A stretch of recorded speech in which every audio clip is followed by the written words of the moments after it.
নিয়ে বেরোবো। সবাই আগে কিন্তু বাবার মতো আমাকে বলতো, এখন হয়তো একটু চেঞ্জ হয়ে গেছি, বলতো বাবা। হ্যাঁ হ্যাঁ হ্যাঁ হ্যাঁ, আর এখন যত দিন যাচ্ছে কিন্তু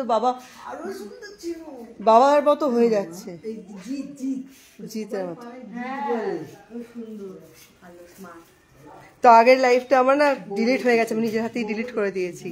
তো আজকে আমাদের ঘরে কে এসছে সব দেখতেই পাচ্ছ, মাম্পি মেনলি এসছে।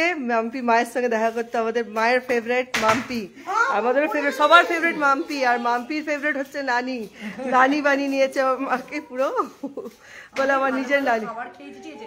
আমি খুব এক্সাইটেড ছিলাম কি খাবার খাবো, খেয়েছি। এবার আমি বলছি আমাকে অল্প দেবে, তাকে আমি দুপুরের খাবারটা আমি ভালো করে খেতে পারি। এবার দিয়েছে, এবার এত লোভ লেগেছে, এত টেস্টি, আমি একটু বেশি খেয়ে গেছি। এবার 6টা লুচি খেয়েছি, 4টে 5 আরে অনেকগুলো, 6টা কি 7টা খেয়ে নিয়েছি। এখন আরো সব রেডি আছে। তাও আবার এমনি লুচি না, কড়াঝুটি লুচি, মানে ওগুলো এমনিতেই ভারী হয় অলরেডি।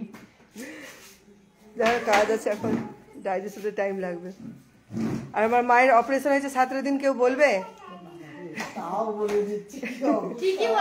হ্যাঁ, আমরা পারবো না সত্যি, এত অপারেশন এরকম পেট নিয়ে পারবো না।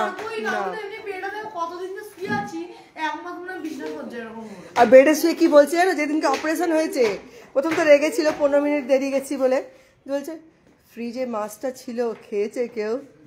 লাউটা ছিল, কুমড়োটা ছিল, তরকারি বানিয়ে এসছি, মেথি শাকের তরকারি বানিয়ে এসছি, উঠেছে ওটা।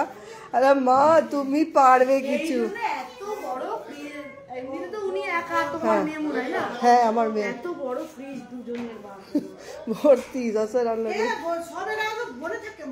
2 দিনে রান্না করতে হয়নি যখন মা ভর্তি হয়েছে, 2 দিনে রান্না করে দিয়ে গেছে।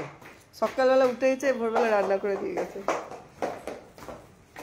আর এটা আমার ভাই, এই বাবু তাকা একবার, আমার ভাই সবসময় ব্যস্ত, ভীষণ ভীষণ লজ্জা পায়, ব্যাট করতে পারে।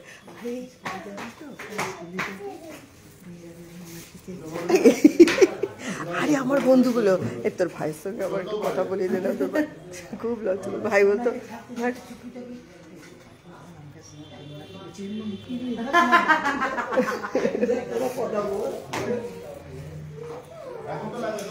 ঠিক আছে, এবার খানিকক্ষণ পর আবার আসবো বোনের বাড়ি, এবার বেরোবো বোনের বাড়ি।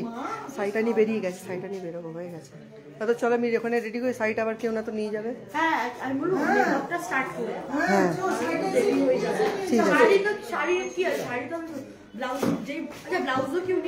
ব্লাউজ 3টে বলেছি দিতে, যেটা হবে তোমার। হ্যাঁ বন্ধ করো, আচ্ছা আচ্ছা আচ্ছা।